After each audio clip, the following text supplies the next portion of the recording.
Last night, the former owner of the house suddenly called me. I'll pay double the price. Will you sell the house back to me? This was already the third time this week he had called with the same request. I'm not selling. Stop dreaming. I rejected him outright. Just as my finger touched the screen to hang up, he suddenly asked, "Did you find anything inside the house?" I was so annoyed I didn't want to hear another word, and immediately ended the call. But almost at that exact moment, the painting hanging on the wall suddenly fell down. Bundles of cash poured out like a flood. I froze on the spot, my mind going completely blank. And then, right at that moment, there was a knock at the door. In the stillness of the night, the sound was sharp enough to send chills down my spine. Every knock felt like it was pounding directly against my heart. Instinctively, I swallowed hard. Who is it? The knocking suddenly stopped. Then a sleepy male voice came from outside. "Huh, I'm your neighbor. What are you doing making so much noise in the middle of the night?" Panicking, I hurriedly kicked a pile of money on the floor under the sofa, then quickly pulled a blanket over the exposed section of the wall. Only after that did I stagger toward the door. Through the peephole, I saw a man in pajamas rub his eyes, looking like he really had been woken up by the noise. "Sorry, my cat knocked over a vase." My voice trembled badly, and the fear inside me kept growing. The man frowned suspiciously. "Huh, you just moved in?" I remember a man used to live here before. Before I could answer, he yawned. "Forget it, I still work tomorrow."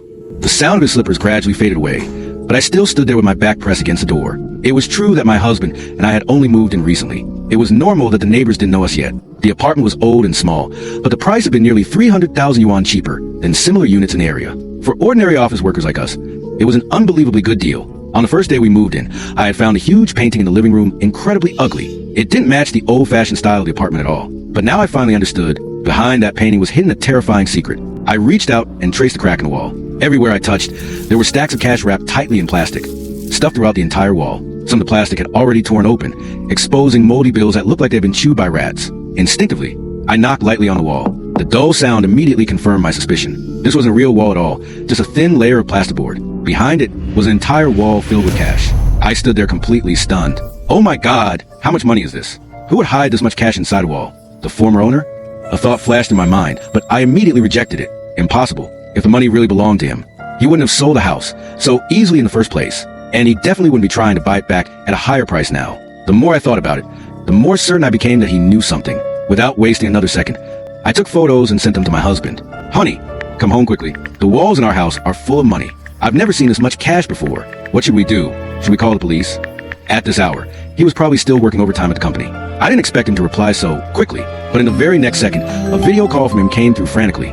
"Honey, listen to me. I'm already on my way back. Don't call the police, no matter what." He was breathing heavily, speaking so fast I couldn't get a single word in. Don't trust that old homeowner. Think about it.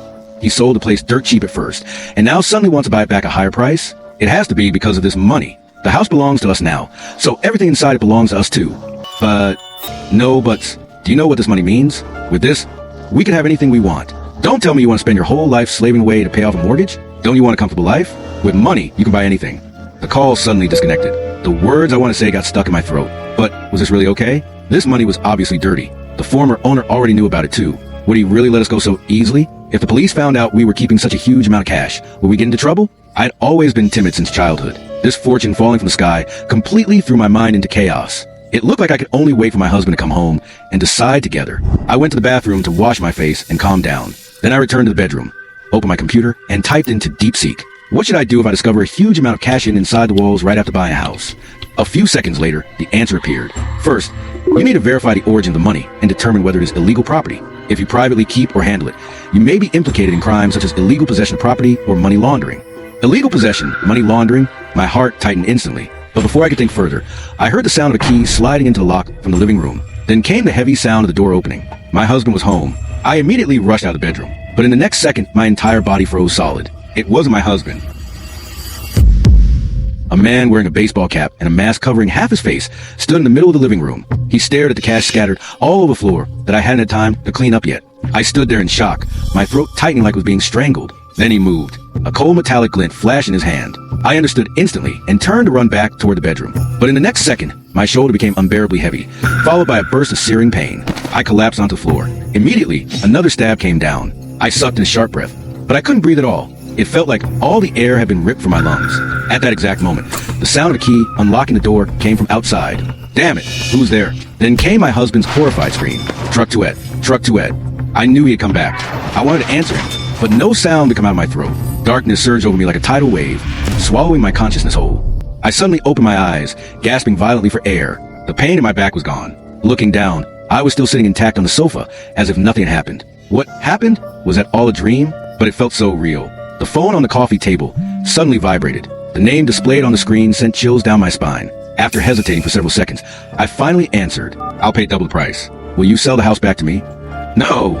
The answer escaped my mouth almost reflexively. Wait.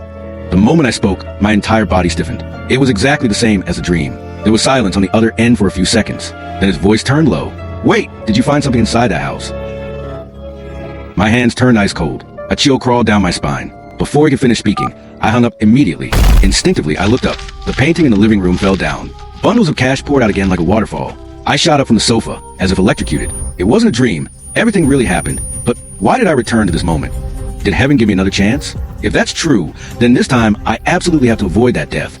I took a deep breath and tried hard to recall everything that had happened before. First of all, the sound of the key entering the lock. I forced myself to stay calm and opened the door. As soon as the man stepped inside, his attention was drawn to the money scattered across the floor. But immediately afterward, the look in his eyes when he stared at me became icy cold and murderous.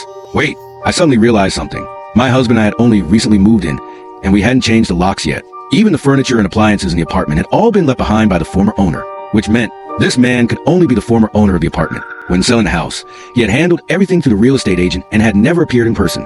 Later, he repeatedly tried to buy the house back at a high price, but we kept refusing. Clearly, he was afraid the secret of the money would be discovered. That was why he wanted to kill us and silence us forever. The sudden knocking interrupted my thoughts. Who is it? I repeated the exact same words, as before, almost mechanically. Huh? Why are you making so much noise in the middle of the night? Through the peephole, it was still the same man in pajamas. I swallowed hard. A crazy thought suddenly flashed through my mind. If I opened the door and let him in, then the two of us could fight against that murder together. Wouldn't my chances of survival be much higher? But just as my hand touched the lock, I froze and pulled it back. Cash was still scattered all over the living room floor. What if he saw it? Who could guarantee he wouldn't become greedy too? After all, I didn't even know him. It's nothing. My cat broke a vase. I answered exactly the same as before. A while later, the sound of slippers gradually faded away. No different from my memory. There was no more time to hesitate. I immediately locked the door from the inside. At least this way, it could stop the former owner from using his key to burst in right away. Then, trembling, I called police. Hello, is this 911? There's a huge amount of cash hidden inside my walls, and the former owner of the house is trying to kill me with a knife.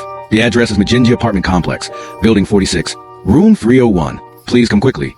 After hanging up, I curled up in the corner of the bedroom, my whole body shaking in fear. When people fall into extreme panic, instinct drives them toward the person they trust most. I call my husband again. Hello, honey. Something terrible happened. The walls in our house are full of money. The former owner still has a key and wants to break in and kill me. I already called the police, but I don't know if they'll arrive in time. I'm so scared. Can you come home right now? Don't hang up. Wait for me. I'm on my way. I could hear heavy breathing mixed with the sound of wind through the phone. Don't be scared. I'm here. My heart trembled slightly. Compared to last time, when he only cared about the money, this time, the thing he cared about most was my safety. Time crawled by, second after suffocating second. Suddenly, the sound of a key entering the lock echoed through the apartment. The sound pierced straight into my nerves. I clutched my phone tightly, almost forgetting to breathe. It's him. The former owner is here. The key turned inside the lock with a grinding creak. My entire body tensed. My back pressed tightly against the wall as cold sweat streamed down my forehead. Honey, he's opening the door. I'm already at the entrance to the complex. Don't be afraid. I'll be home soon. He has a knife. Be careful. Don't worry. I know. But right at that moment, suspicion suddenly rose in my heart. My husband's company was very far away from home. So how could he possibly get back faster than the police? The call ended. Every passing second felt endless. The phone screen in front of me kept turning dark and lighting up again. I had no idea how many times it repeated. Then suddenly, the phone vibrated. It was my husband calling. I'm at the door. Open up for me. I checked already. There's no one outside. That familiar voice instantly lowered my guard. Trembling, I stood up. Only then did I realize my legs had gone numb from crouching too long. Ignoring the numbness, I stumbled toward the living room. But the moment I stepped outside, the blood in my body seemed to freeze solid. That man was still standing in the middle of the living room, coldly staring at the money scattered across the floor. The kitchen window stood wide open as freezing wind rushed inside. In that instant, I understood. There was no escaping anymore. Instinctively, I looked toward the front door. Outside the door, my husband stood there, but the distance between us felt as vast as an entire world. Help! The man suddenly lunged at me. The knife flashed with an icy gleam. During the struggle, I used all my strength to rip his mask off. It was him, the downstairs neighbor. A sharp pain pierced straight through my body. Beside my ears came the frantic pounding of my husband on the door. Truck Tuet, Truck Tuet. I tried to open my mouth to say something, but no sound came out. I could only helplessly watch the murderer, holding the knife, slowly walk toward the door. Honey, I'm so scared. I suddenly jolted awake again, gasping for breath. Cold sweat soaked my entire back. I had returned to the starting point again. Right at that moment, the phone on the coffee table vibrated once more. After several seconds of hesitation, I still answered it. I'm willing to pay more money. Will you sell the house back to me? That same low, familiar voice made my entire body turn cold. All right, I already discussed it with my husband. Let's sign the contract tomorrow. I gripped the phone tightly, trying my best to keep my voice calm. I needed to buy time. The other end fell silent for several seconds, as if caught off guard. Then he hung up faster than before. I let out a relieved breath. At least this time, he didn't ask that terrifying question again. The wall shattered once more. Cash poured out like a waterfall again. But this time, I had no mind left to be shocked. I grabbed my phone and immediately ran out of the apartment, because I knew, no matter what, that man would appear. He would pretend to be the neighbor and come knocking on the door. As long as I left this apartment, I still had a chance to survive. The elevator button glowed with a cold light beneath my fingertips. From the emergency staircase came the slap slap sound of slippers. He was here. The former owner, disguised as a neighbor, was coming upstairs. I pressed my lips together and calmly pretended to fix my hair like nothing was wrong. From the corner of my eye, I saw he was still wearing those pajamas, but his gaze lingered on me suspiciously. My blood rushed violently against my heart. Luckily, in the end, he turned around and headed straight toward my apartment. The moment the elevator doors closed, a knock sounded behind me. What are you still doing awake this late at night? The elevator slowly descended. Memories of my horrific death in the previous loop kept flashing through my mind. I kept taking deep breaths, forcing myself to calm down. Right now, the most important thing was finding a safe place. The moment I rushed out of the elevator, I called the police while sprinting desperately toward a small hotel at the corner of the street. Hello, is this 911? After rushing into the hotel room and locking the door tightly, my heart was still pounding wildly. Before I could even catch my breath, I immediately called my husband. Honey, something terrible happened. There's a huge amount of money hidden in the walls, and the former owner is at our house with a knife. I already called the police. I'm staying at a hotel near our apartment now. Come find me quickly. All right, honey, I understand. I'll come right away. Send me the hotel location.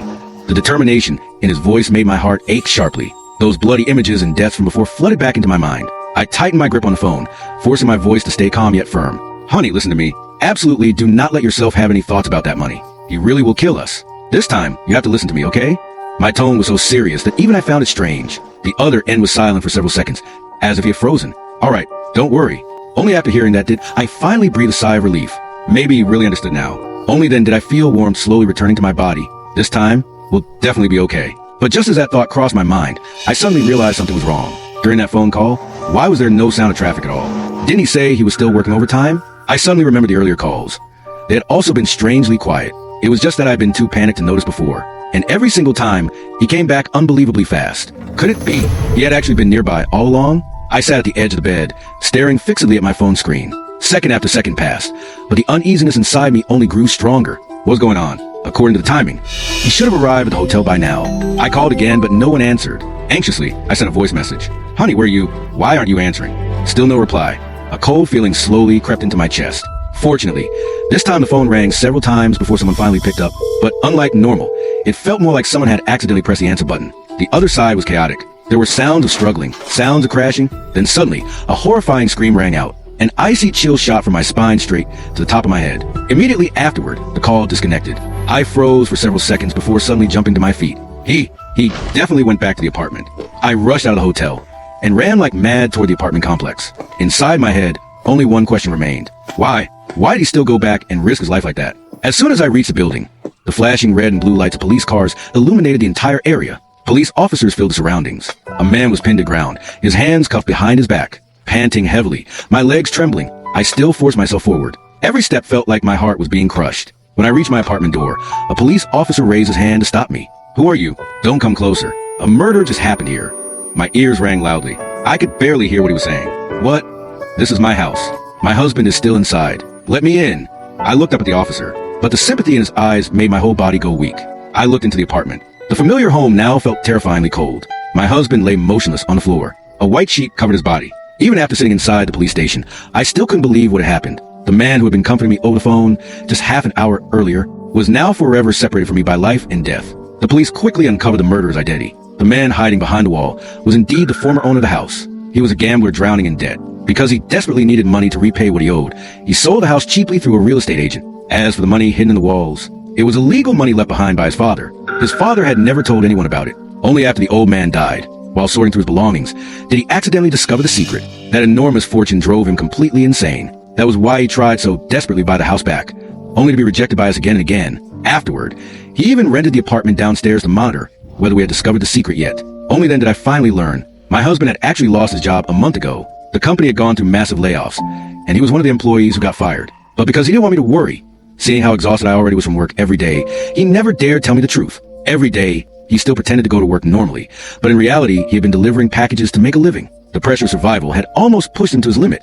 And when he heard me talk about the money hidden in the wall, he had thoughts he never should have had. If we just take a little, our family could live so much better. But he never expected to directly confront the former owner. Hearing this, tears streamed endlessly down my face. I remembered all those times he came home late at night, his clothes covered in dust. Whenever I asked, he would just smile and say, "The project's been really rushed lately. I probably brushed against something. I'm fine." If only I had cared about him a little more, if only I had been more decisive, then maybe he wouldn't have suffered so much. I buried my face in my hands and cried bitterly. Can I still go back again? Or will I be trapped in this loop forever? I don't want this anymore. Regret surged over me like a tidal wave. I sat there blankly in the chair and unknowingly fell asleep. Right at that moment, the phone rang. I jolted awake. The familiar scene before me made me freeze. I had returned again. On the phone screen was a former owner's call. But this time, I wasn't panicking anymore. The only thing left in my heart was gratitude. Gratitude that I still had a chance to save him. I calmly answered the call, agreed to sell the house, then quickly hung up. The wall exploded open once again. But this time, I ignored it completely. I immediately left the apartment just like before. The only difference was, this time, I absolutely had to save my husband. I found a quiet corner, made sure no one was around, and immediately called the police. After that, I called my husband. The moment I heard his voice on the other end, tears instantly streamed down my face. "Hello? Honey? What's wrong? Did someone bully you?" "It's nothing. I'm just happy." I took a deep breath. "Honey, we found a huge amount of cash in our apartment walls. But listen to me carefully." I immediately cut him off before he could speak. "The former owner is coming. I just saw him, and he's carrying a knife." I gripped the phone tightly, as though holding on to my very last chance to pull him back. "You once said you wanted me to live a life I could hold my head high in, but that money is dirty." Through the phone came the sound of rushing wind and his heavy breathing. "Think about it. If we take that money, then all our future happiness will only be built on dirty money. If life gets hard, then we'll carry the burden together, okay? But let's not lose who we originally were." I already called the police. "I'm waiting for you at the entrance to the apartment complex now. Let's go eat mixed noodles together, okay?" I laughed through my tears. A teardrop fell onto the phone screen. "Do you still remember? That was the very first restaurant we went on a date back when the two of us had absolutely nothing.